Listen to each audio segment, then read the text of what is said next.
Salut tout le monde, bienvenue à Malo à la ferme. On est le 21 avril aujourd'hui, Québec, zone 3. Zone 3 pour mes Français puis tout le monde à l'extérieur. Ça veut juste dire que ici, les hivers, là, on a jusqu'à moins 39 Celsius au plus froid. Donc, il y en a beaucoup qui me l'ont demandé, c'est quoi zone 3? On connaît pas ça. Mais en bref, c'est ça, c'est notre climat. Donc, c'est le plus froid qu'on peut avoir ici où ce que j'habite. Et puis ma saison de culture, elle est très courte, là. Mon dernier gel, regarde les neiges là. Mon dernier gel peut aller jusqu'à fin juin. Donc on a une saison quand même assez courte. Je voulais juste vous montrer mon jardin aujourd'hui. Il y a de la neige. C'est tout à fait normal. J'ai rien de planté dans mon jardin encore. Il y a quelques plantes qui sont en dormance comme les fraises qui sont en train de se réveiller. J'ai des échalotes Sainte-Anne aussi qui sont en train de se réveiller, sont encore bien vertes. Ils ne se feront pas atteints par la neige, il n'y a pas de problème. Tu sais, c'est vraiment la normalité ici au Québec. On a toujours une petite tempête hivernale là, qui arrive tardive, puis ça c'est ce qu'on est en train de vivre. Ça va tout fondre, mais la neige, ben, elle est remplie d'azote. Fait que elle est en train de... Moi, n'importe quelle précipitation en ce moment-là, je suis vraiment contente parce qu'il a tellement fait sec que mes plantes, honnêtement, là, ils en redemandaient. Donc là, je regarde, j'ai bien hâte de voir si mes asperges ont survécu. Il est encore trop tôt pour qu'ils commencent à sortir de terre, là. Ouais, donc c'est sûr qu'il est vraiment trop de bonheur pour beaucoup d'affaires. Le chien aidant, ben lui, par contre, lui, il a commencé, ça fait une couple de semaines à vouloir sortir. Donc, je vais avoir un petit peu de désherbage à faire. Mais regardez mes échalotes Sainte-Anne.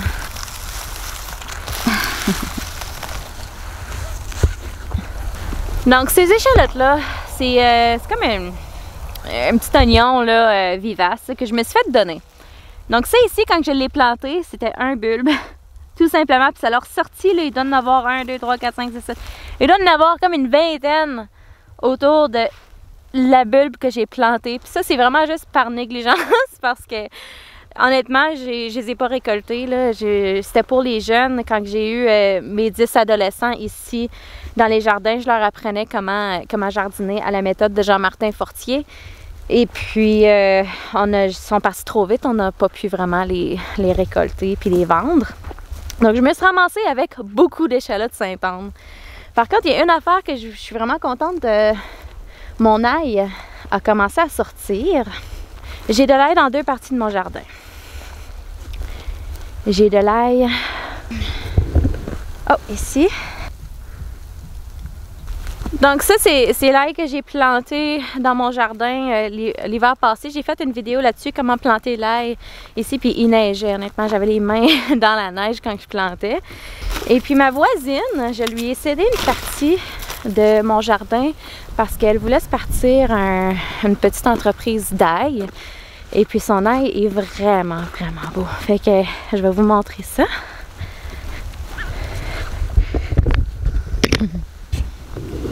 Les cocos!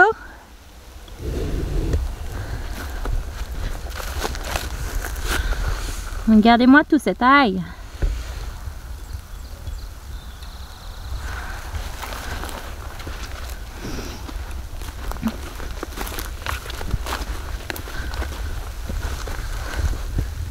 C'est beau un peu.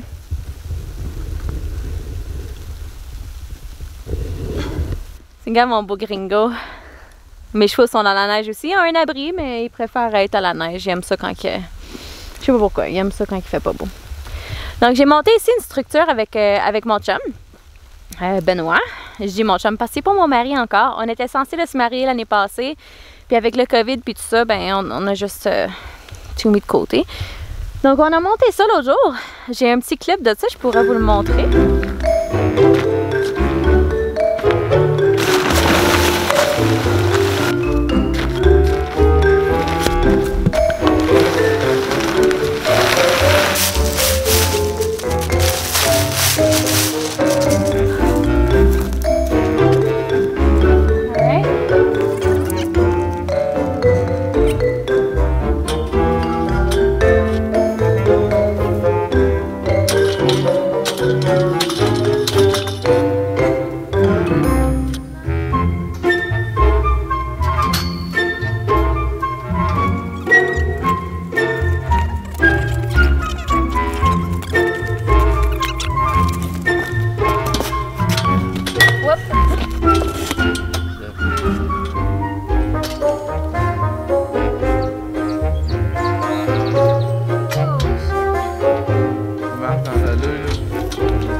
Thank you, Daddy.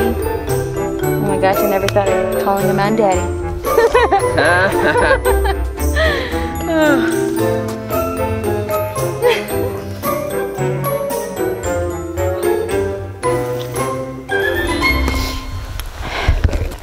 Vu ma saison très courte, j'ai monté une petite serre pour... en fait, c'est un abri, une structure d'abri tempo. Ici au Québec, on a beaucoup de ça sur le bord du chemin.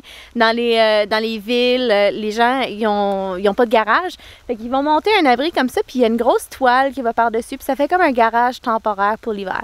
Donc au printemps, il y a beaucoup de monde qui s'en débarrasse. Puis moi, ben, sur Facebook, j'ai écrit, bon, y a-t-il quelqu'un qui s'en débarrasse? Y en a-tu qui en ont des brisés, qui veulent les jeter?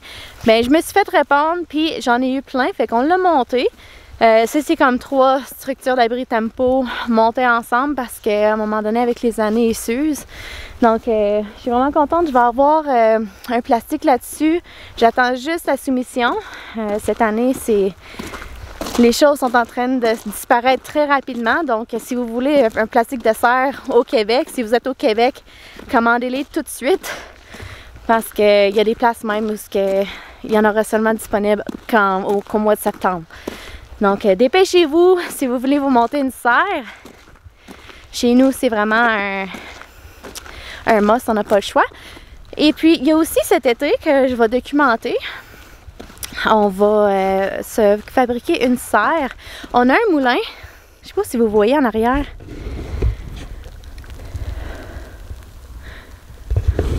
Non, il est un petit peu loin. Il est encore sur la remorque.